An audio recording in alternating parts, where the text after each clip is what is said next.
Humanism is a philosophical and ethical stance that emphasizes the value and agency of human beings, individually and collectively, and generally prefers critical thinking and evidence over acceptance of dogma or superstition. The meaning of the term humanism has fluctuated according to the successive intellectual movements which have identified with it. The term was coined by theologian Friedrich Niethammer at the beginning of the 19th century. Generally, however, humanism refers to a perspective that affirms some notion of human freedom and progress. In modern times, humanist movements are typically aligned with secularism, and today humanism typically refers to a non-theistic life stance centered on human agency and looking to science rather than revelation from a supernatural source to understand the world. Background: the word humanism is ultimately derived from the Latin concept humanitas,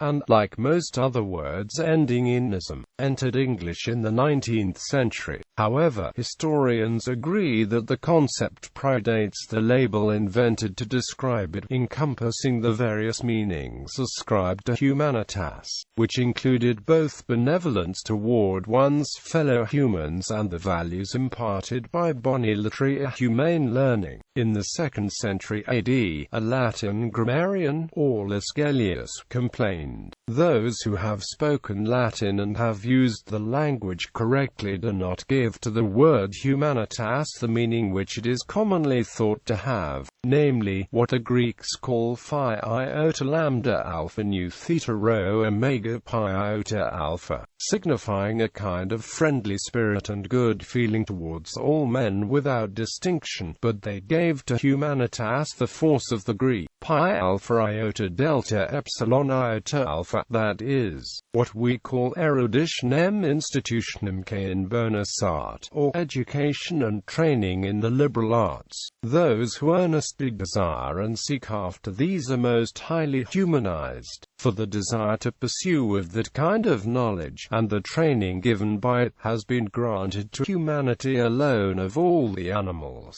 and for that reason it is termed humanitas, or humanity." Gellius says that in his day humanitas is commonly used as a synonym for philanthropy, or kindness and benevolence toward one's fellow human being. Gellius maintains that this common usage is wrong, and that model writers of Latin, such as Cicero and others, used the word only to mean what we might call humane or polite learning, or the Greek equivalent paideia. Gellius became a favorite author in the Italian Renaissance, and, in 15th century Italy, teachers and scholars of philosophy, poetry, and rhetoric were called themselves humanists. Modern scholars, however, point out that Cicero, who was most responsible for defining and popularizing the term humanitas, in fact frequently used the word in both senses, as did his near contemporaries. For Cicero, the lawyer, what most distinguished humans from brutes was speech, which, allied to reason, could enable them to settle disputes and live together in concord and harmony under the rule of law. Thus, humanitas included two meanings from the outset, and these continue in the modern derivative, humanism, which even today can refer to both humanitarian benevolence and to scholarship.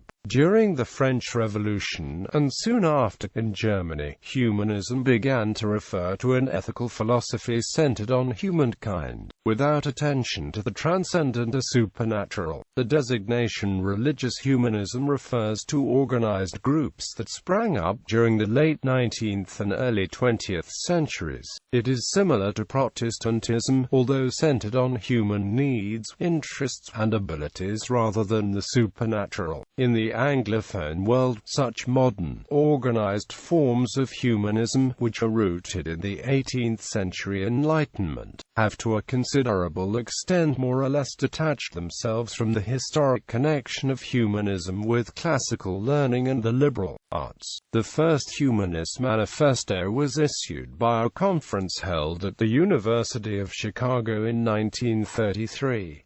Signatories included the philosopher John Dewey, but the majority were ministers and theologians. They identified humanism as an ideology that espouses reason, ethics, and social and economic justice, and they called for science to replace dogma and the supernatural as the basis of morality and decision-making.